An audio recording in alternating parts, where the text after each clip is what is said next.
All right, everybody, I got some fresh news in for you today, okay? In the middle of managing a homestead and everything. But I'm still gonna bring you the news because this is important. Part of the reason why I make this as well, is because I do have a kid on the way. And I have plenty of my dearest friends also have kids. And I have nephews, right, and cousins. And I look at the world that they're about to inherit, and it is frightening, right? Unless more people stand up. More people stand up, the world's gonna be amazing. But I'm talking real standing up, real connecting, okay? So if you like that kind of thing, please send me a DM, just find it in the link below, and let's at least connect at the very least, okay? There's some cool things we're working on. We're working on real solutions to this, but this World Economic Forum stuff is no joke. So let's just read this from climatedepot.com, okay? And I'm just gonna read like 2 paragraphs from this so you can see this, okay? World Economic Forum calls to reduce private vehicles by eliminating ownership. The World Economic Forum is looking to reduce global reliance on critical metals as nations look to make the transition to renewable energy supplies, and one proposal is reducing ownership of private vehicles. All right, this transition from fossil fuels to renewables will need large supplies of critical metals such as cobalt, lithium, nickel, to name a few. Forum said in a report earlier this month, shortages of these critical minerals could raise the cost of clean energy technologies. Now, here's a statement. More from the World Economic Forum, right? More sharing can reduce ownership of idle equipment and thus material usage, the group argued, pointing to statistics that show the average vehicle in England is driven just 4% of the time, okay? Cool, right? On the surface, it's like, yeah, let's be less dependent on oil, right? More clean energy, it all sounds good. And sharing, right? If the average car is used 4% of the time, sure. It would make sense in some situations to share things.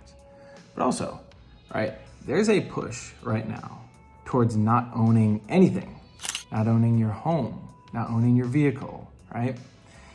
That's dangerous because what if we get ourselves in a situation where a handful of companies actually own everything? Yeah? Don't believe me? Look at BlackRock, look at Vanguard, right? And really study what they've done and what their game plan is, right? So what I see is that we still have a window of time where we can step up, come together. We have plenty of influence in business already. But then from business, right, it's looking at what other areas of responsibility do we need to take, right? Politics for sure has to be shaken up. The laws, right? We need some better laws in place so that good sounding, spokespeople from the World Economic Forum can't manipulate people into really actually thinking like that this is a good idea to not have ownership of things. It's this giant push towards this authoritarian globalist world, right? And it's just this advanced, shiny looking version of communism where everyone's brought down to their worst level. I'm interested in reality where we can all come to our highest level of our ability, how effective we can be, how we raise our kids, so our kids could pick up any book and be able to read it, right? If you don't know how to do that, right, definitely let's chat. I can show you some tools that can help kids read at an extremely advanced rate. And then let's pave the way and do it so effectively that by the time this next generation of kids grows up, they can see the common sense of this stuff. We don't have to worry about a small group of people that is an elite, exclusive group, right? World Economic Forum is exclusive. No matter how much they say about equity and inclusion, it costs like 600 grand to get there. Like not many businesses and people have that sitting around, right? So don't let them lie to you, okay? I get why people who are into, the climate and, making the world be a cleaner place, great, I agree. But let's do that through continuing ownership and then evolving capitalism, right?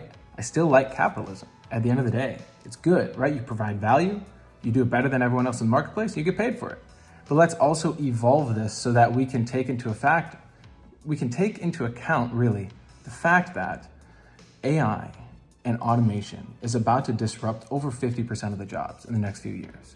Think about every self-driving car, all the Amazon drivers, the warehouse workers, pilots, doctors. You should see what they can do now.